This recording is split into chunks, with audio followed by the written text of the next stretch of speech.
Lena always believed she could outgrow the life she was born into. The cramped apartment above her mother's laundromat smelled permanently of detergent and steam, and every night she fell asleep to the hum of machines below. She told herself it was temporary. She was meant for something larger. Something larger. Something polished, effortless, and far away from quarters and folding tables. So when she met Adrian, it felt like a door opening. He arrived at a gallery event Lena had attended on a whim, wearing a tailored coat and speaking casually about investments, travel, and properties and places Lena had only seen on postcards. He had a calm confidence, the kind that suggested he never worried about money or consequences. When he noticed her standing alone, he smiled like he had been expecting her. Their conversations became routines.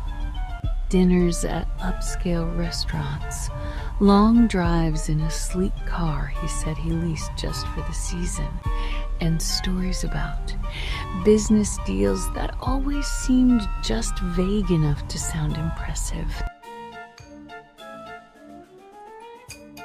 Lena found herself slipping into the version of her life she had always imagined. She bought new clothes she couldn't afford, practiced speaking more softly, more deliberately. She began to distance herself from her old world, embarrassed by its noise and struggle. Adrian encouraged it. You don't belong there. You're meant for better. It was everything Lena wanted to hear, but something small began to bother her. Details that didn't quite line up. He avoided introducing her to friends or colleagues.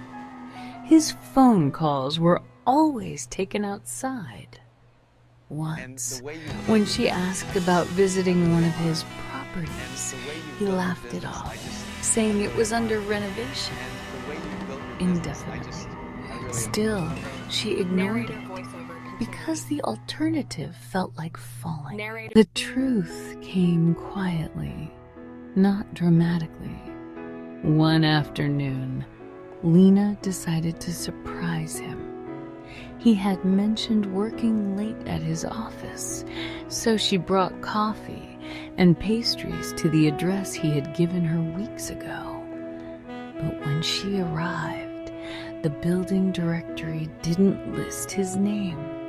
Confused, she asked the receptionist. There's no one by that name here. Lena's chest tightened. She called him. No answer. Texted.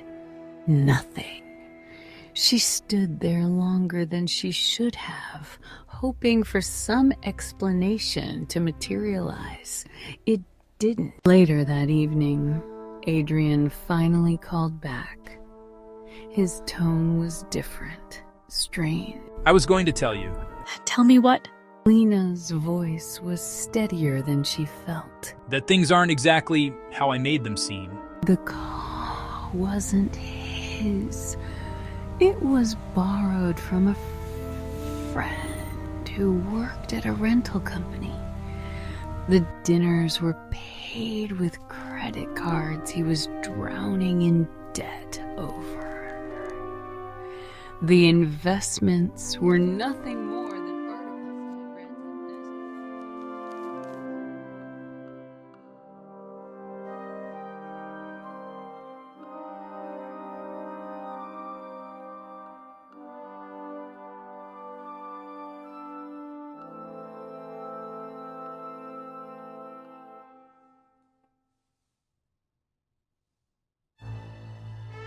he had I didn't think you'd stay if you knew. Lena felt something colder than anger settle in her chest. Not just betrayal, but embarrassment. Not because he wasn't rich, but because she realized how much she had built her feelings on what he represented rather than who he was. You're right. I wouldn't have. There was a long silence. She thought she might feel devastated, but instead she felt clarity, sharp and uncomfortable. Lena went home that night to the apartment above the laundromat. The hum of machines hadn't changed. The smell was the same. But she noticed something she hadn't in a long time. How her mother moved tirelessly, how every folded shirt represented real effort, real honesty. Adrian had offered her a fantasy, but it had been hollow, built on borrowed pieces. And she realized, for the first time, that what disappointed her most wasn't that he was poor. It was that he had been fake.